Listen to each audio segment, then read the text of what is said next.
mà xanh này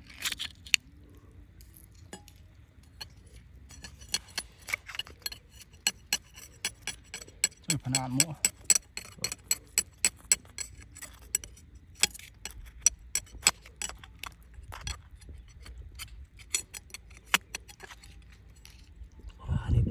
bịch bập lấy sạch đó có phải nó bao nhiêu nè mù cái đó buông cái đó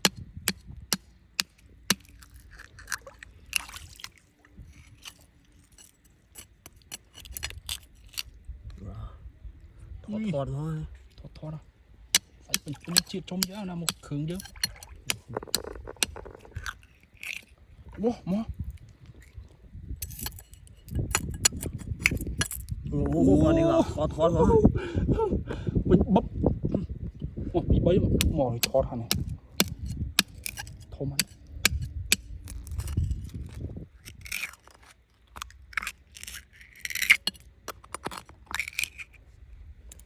này sạch bằng sâu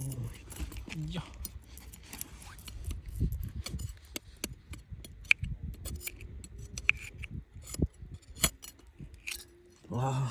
Wow thọt ra buôn phèn chủ yếu mà thô nữa này thôm hả có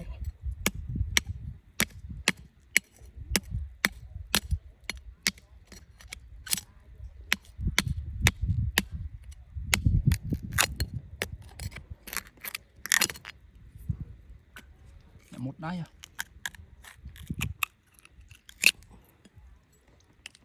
này chui đá này chó mà chưa đạn nó mà chưa đạn nó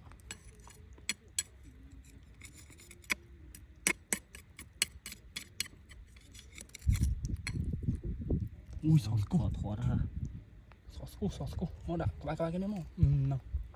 3 4 5 wow to luôn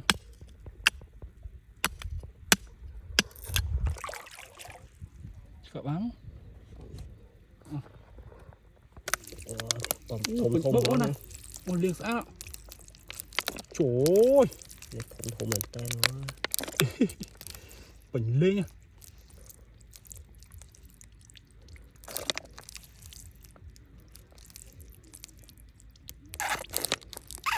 wow đừng to không bọc ai rồi bị sụp bớt nâng ạ wow